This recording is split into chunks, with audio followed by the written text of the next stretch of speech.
जय हिंद साथियों, नमस्कार। स्वागत है आप सभी का गुरुजी ज्ञान क्लासेस फॉर यू में। तो साथियों, इस वीडियो में पढ़ेंगे हम आज हिंदी के ऑब्जेक्टिव टाइप 30 महत्वपूर्ण क्वेश्चन आंसर, जो कि आगामी एलटी परीक्षा प्रवक्ता परीक्षा के लिए, साथ ही पॉलिटेक्निक प्रवक्ता के लिए और समूहों की सभी परीक्षाओं के लिए विशेष महत्वपूर्ण है। तो शुरुआत करते साथियों। पहला प्रश्न है कि गर्दन तथा सिर को जोड़ने वाली संधि क्या है। साथियों, गर्दन तथा सिर को जोड़ने वाली जो संधि है उसे क्या कहते हैं। यहाँ पे 4 ऑप्शन है। यदि हम इसका सही आंसर देखें तो दुराग्र संधि कहते हैं। तो साथियों, गर्दन और सिर को जोड़ने वाली संधि को दुराग्र संधि कहते हैं। इसके द्वारा शरीर को आगे पीछे और दाएं बाएं घुमा सकते हैं, दुराग्र संधि। सेकंड क्वेश्चन देखें हम कि संधि के कितने प्रकार होते हैं। संधि, सबसे पहले हम जानते हैं कि संधि किसे कहते हैं। तो साथियों, संधि जब 2 या 2 से अधिक वर्णों के मेल से जो विकार उत्पन्न होता है उसे संधि कहते हैं। और संधि मुख्य रूप से संधि कितने प्रकार के होते हैं। तो संधि के जो प्रकार होते हैं वो होते हैं 3 प्रकार। और कौन कौन से होते हैं। पहला हो गया साथियों स्वर संधि, दूसरा हो गया आपका व्यंजन संधि और तीसरा हो गया आपका विसर्ग संधि। तो संधि के प्रकार 3 प्रकार के होते हैं। अगला क्वेश्चन देखें, थर्ड वाला, कि श्वेत और स्वेद का क्या अर्थ है। देखिए साथियों, एक तो है श्वेत और दूसरा है श्वेत का क्या अर्थ है। तो आप जो स्वेद है, स्वेद का अर्थ होता है साथियों सफ़ेद और स्वेद का अर्थ होता है पसीना। तो ऑप्शन नंबर लास्ट राइट हो जाएगा। स्वेद का अर्थ होता है सफ़ेद और स्वेद का अर्थ होता है पसीना। अगला क्वेश्चन है 4 वाला, कि पंक्ति के आधार पे पंक्ति शब्द का तद्भव शब्द क्या होगा। पंक्ति शब्द का तद्भव शब्द क्या होगा साथियों। पंक्ति तो एक तत्सम शब्द है, अब हमें इसका तद्भव बताना है। तो इसका सही आंसर हो जाएगा पांत। पांत ये हो जाएगा, पंक्ति शब्द का तद्भव हो जाएगा पांत। अगला क्वेश्चन है कि काली मिर्च में कौन सा समास है। साथियों, काली मिर्च का यदि हम समास विग्रह करेंगे तो इसमें जो काली, यहाँ पे काली जो हो जाएगा वो क्या हो जाएगा आपका, काली जो शब्द है ये विशेषण हो जाएगा और जो मिर्च शब्द है ये विशेष्य हो जाएगा। तो इसलिए जहाँ पर पे भी विशेषण और विशेष्य शब्द आते हैं तो साथियों वहाँ पे हो जाता है आपका कर्मधारय समास। तो काली कहा मैंने, काली हो जाएगा आपका विशेषण और मिर्च हो जाएगा आपका विशेष्य। और विशेषण और विशेष्य जहाँ पे होता है वहाँ पे बनता है आपका कर्मधारय समास। अगला क्वेश्चन देखें 6 वाला, कि डिबिया शब्द में प्रत्यय क्या है। साथियों, डिबिया शब्द में आपको प्रत्यय बताना है। डिबिया शब्द में आपको प्रत्यय बताना है। तो इसका जो सही जवाब होगा आपका हो जाएगा डिब्या। ऑप्शन नंबर 3 बिल्कुल राइट हो जाएगा, डिब्बा धन इया, डिब्या। नेक्स्ट क्वेश्चन देखें 7वां, कि अर्थ के आधार पे वाक्य के कितने भेद हैं। साथियों, अर्थ के आधार पे आपको बताना है कि कितने भेद हैं। तो इसका सही जवाब है 8 भेद होते हैं। 8 भेद कौन कौन से हैं। पहला देखें हम तो ये हो जाएगा विधिवाचक। दूसरा देखें साथियों तो दूसरा हो जाएगा निषेधवाचक, निषेधवाचक। और थर्ड देखें हम आपका तो ये हो जाएगा थर्ड आज्ञावाचक, आज्ञा। और फोर्थ देखें आपका तो फोर्थ हो जाएगा विस्मयावाचक। और 5 देखें तो संदेहवाचक। और 6वां देखें हम तो इच्छावाचक। 7वां देखें संकेतवाचक और 8वां देखें हम प्रश्नवाचक। तो कुल मिलाकर के साथियों की अर्थ के आधार पर वाक्य के कितने भेद होते हैं, तो आपको 8 याद रखना है। 8 भेद होते हैं। आप वीडियो सुन लीजिए और उसको लिख लीजिए कौन कौन से होते हैं। नेक्स्ट क्वेश्चन देखें, निष्कलंक। निष्कलंक का संधि विच्छेद होगा। निष्कलंक।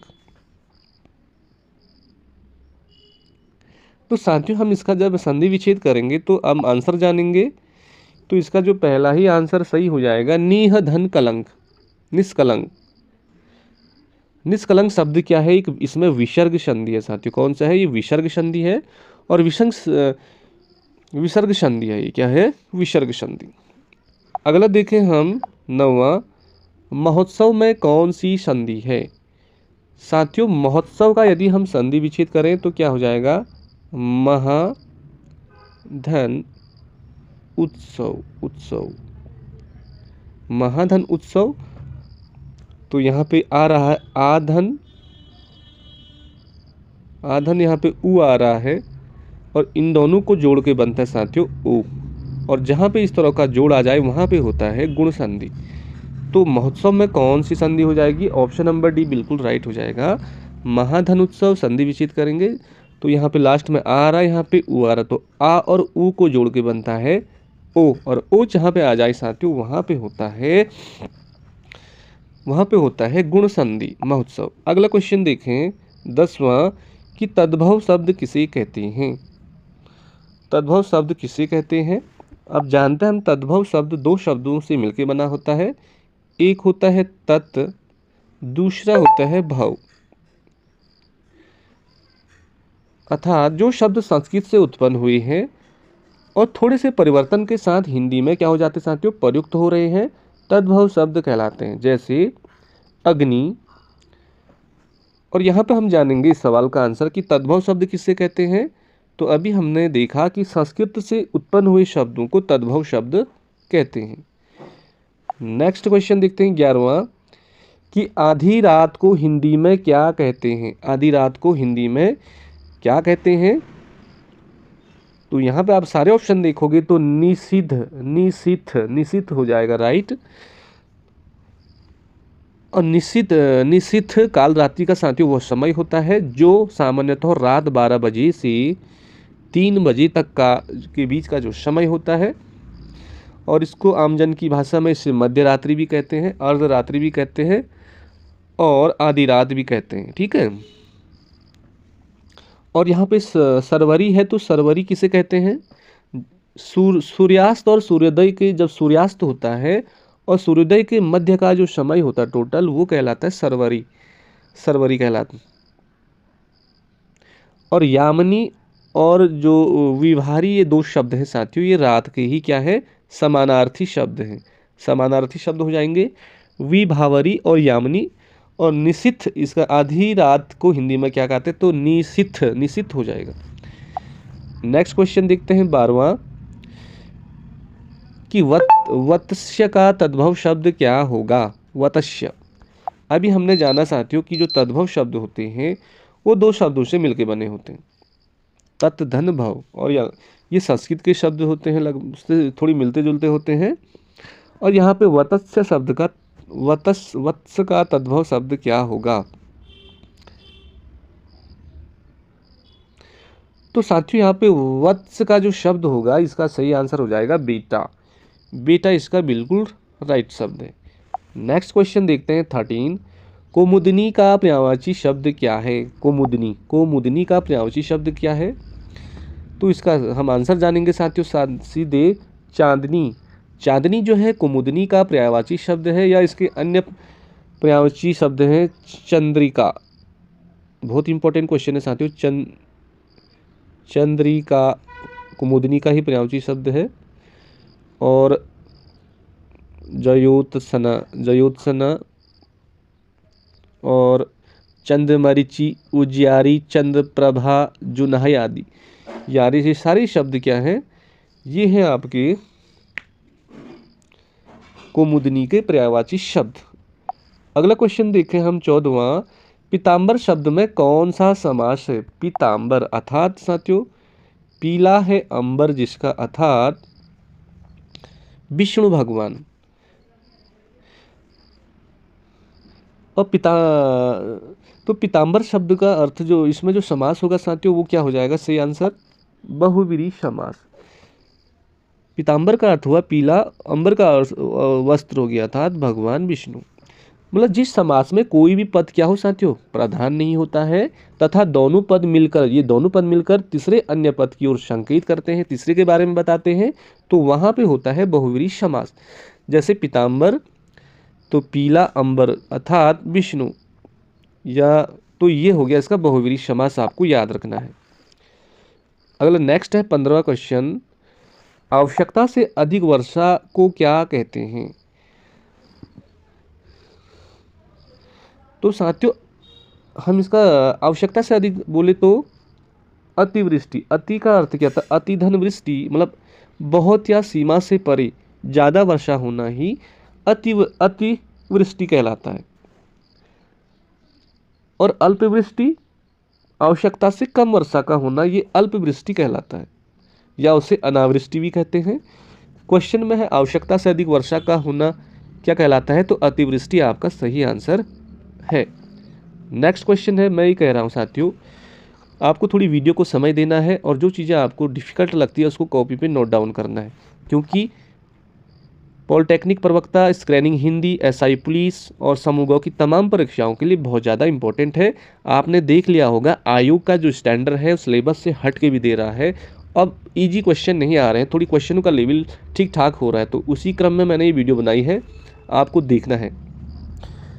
अगला है, आलू को संस्कृत में क्या कहते हैं?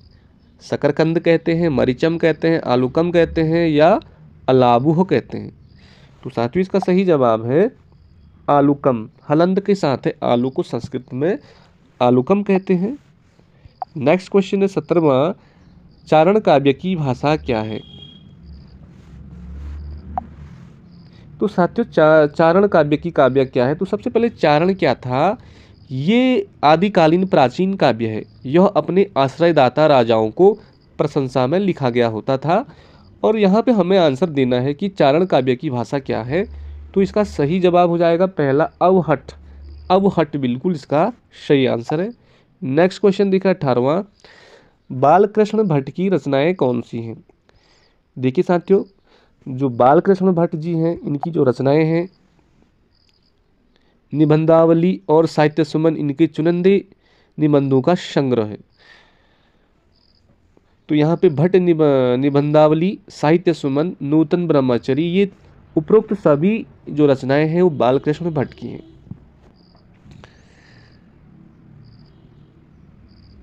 और यहाँ पे जो नूतन ब्रह्मचारी है ये उपन्यास है, उपन्यास है। तो बालकृष्ण भट्ट की रचनाएं क्या है? भट्ट निबंधावली भी है, साहित्य सुमन भी है, नूतन ब्रह्मचारी भी। ऑप्शन डी बिल्कुल राइट है। अगला देखें, खेत रहना मुहारी का अर्थ क्या है? खेत रहना मुहारी का अर्थ क्या है? खेत रहना साथियों, खेत रहना मुहारी का अर्थ है कि इसका हो जाएगा आंसर संग्राम में मारा जाना या शहीद होना। और इसका हम वाक्य प्रयोग करके देखेंगे तो ऐसे लिख सकते हैं कि आप कारगिल युद्ध में पाकिस्तान के अनेकों घुसपैठिए खेत रहे, मतलब संग्राम में मारे गए। खेत रहना मुहारी का अर्थ हो जाएगा साथियों संग्राम में मारा जाना। नेक्स्ट क्वेश्चन है, नयन स्त्री लिंग है या पुल्लिंग? नयन साथियों, नयन संस्कृत पुल्लिंग शब्द है। क्या हो जाएगा? पुल्लिंग शब्द है। और जो पंडित कामता प्रसाद गुरु ने संस्कृत शब्दों को पहचानने के लिए कुछ नियम बताए हैं, जिनमें नांत, जैसे नांत संज्ञाएं पुल्लिंग होते हैं, जैसे पालन हो गया, पोषण हो गया, दमन हो गया, वचन हो गया, नयन हो गया, गमन हो गया, हरण इत्यादि। इन सब में क्या होता है? इन सब में आपका पुल्लिंग, ये सारे शब्द पुल्लिंग शब्द हैं। तो ऑप्शन नंबर पहला राइट है। नेक्स्ट देखते हैं 21, अनुमान प्राकलन का अर्थ है। अनुमान प्राकलन का अर्थ है शब्द युग में अंतर। सब युग में आपको अंतर देना है।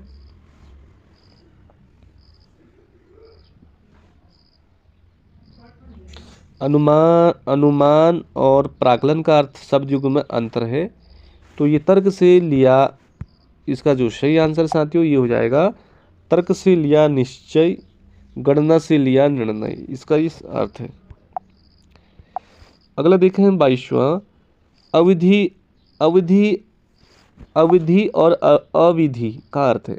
अविधि अविधि का शब्द युग में आपको अंतर देना है। और यहाँ पे देखें हम तो अविधि का अर्थ हुआ नियत समय, अविधि का अर्थ हुआ कानून के विरुद्ध। तो ये वाला ऑप्शन राइट है, नियत समय और कानून के विरुद्ध। अगला देखिए साथियों 23वां क्वेश्चन। 23वां में है मंदिर मदिरा युग्म का उपयुक्त अर्थ वाला युग्म कौन सा होगा। मंदिर तो सभी जानते हैं, मंदिर का जो होगा देवालय हो गया और मंदिरा का हो गया अश्वशाला, अश्वशाला। अगला क्वेश्चन देखें 24वां। अली और अली, अली और अली शब्द युग्म का सही अर्थ है। बहुत ही इंपॉर्टेंट क्वेश्चन है साथियों। तो अली का जो अर्थ होता है ये होगा, अली का अर्थ हुआ साधारण प्रेम और अली का अर्थ हुआ एक तरफा प्रेम। तो अली साधारण प्रेम और अली का अर्थ हुआ एक तरफा प्रेम। बिल्कुल शब्द को आपको ध्यान से सुनना है। अगला है साथियों, सर्वाधिक प्राचीन संप्रदाय कौन सा है। सर्वाधिक प्राचीन संप्रदाय कौन सा है, तो आपको आंसर देना है सर्वाधिक प्राचीन संप्रदाय हो जाएगा आपका इनमें से अलंकार, रस, वक्रोक्ति। तो इसमें से सर्वाधिक प्राचीन संप्रदाय है जो रस आपका बिल्कुल इंपॉर्टेंट है। नेक्स्ट क्वेश्चन देखें 26वां कि रौद्र रस का स्थायी भाव है। रौद्र रस, तो साथियों रौद्र रस का स्थायी भाव क्रोध हो जाएगा। ऑप्शन नंबर सेकंड बिल्कुल राइट है। नेक्स्ट है निम्नलिखित शब्दों में से फारसी शब्द का उदाहरण है। आपको फारसी शब्द इसमें से ढूंढना है, अकल है या अल्लाह है, औरत है या आवाज़ है। तो साथियों इसमें से जो आवाज़ शब्द है ये फारसी शब्द का उदाहरण है। नेक्स्ट क्वेश्चन देखते हैं 28वां। निम्न में मुस्लिम शासन के प्रभाव से आया शब्द है। मुस्लिम शासन के प्रभाव से जो ये शब्द आया है ये क्या है, तो हवालात ये है। हवालात जो शब्द है ये मुस्लिम शासन के प्रभाव से आया हुआ शब्द है। नेक्स्ट क्वेश्चन देखते हैं। देश में जन्मा शब्द कहलाता है। जो देश में जन्मा है उसके लिए एक शब्द देना, उसके लिए देशज आपका बिल्कुल राइट हो जाएगा, देशज शब्द। नेक्स्ट देखें आज का आखिरी क्वेश्चन साथियों, इस वीडियो में इतना ही देखेंगे, 30 क्वेश्चन बहुत ज़्यादा होते हैं। निम्नलिखित तत्सम तद्भव में कौन सा विकल्प अशुद्ध है। तत्सम तद्भव में कौन सा विकल्प अशुद्ध है आपको देखना है। दही, दधी, दधी, ये इसमें से जो चक्षु आँख वाला है, चक्षु, तत्सम और तद्भव इसमें आपको बिल्कुल अशुद्ध ढूंढना है। तो चक्षु, नेत्र अगर वगैरह होता है ना, तो चक्षु और आँख ये वाला शब्द बिल्कुल गलत है। और साथियों ये पूरी मिक्स वीडियो है, लगभग 100 नंबरों का पेपर है पॉलिटेक्निक प्रवक्ता के लिए और एसआई के लिए और साथ ही स्क्रैनिंग परीक्षा के लिए, समूहों की सभी परीक्षाओं के लिए बहुत ज़्यादा इंपॉर्टेंट है। इसी तरह की सीरीज आगे जारी रहेगी। आपको बस गुरुजी को एक लाइक करना है, एक कमेंट करना है, एक शेयर करना है। आपका दिन शुभ हो। नमस्कार, जय हिंद, जय भारत।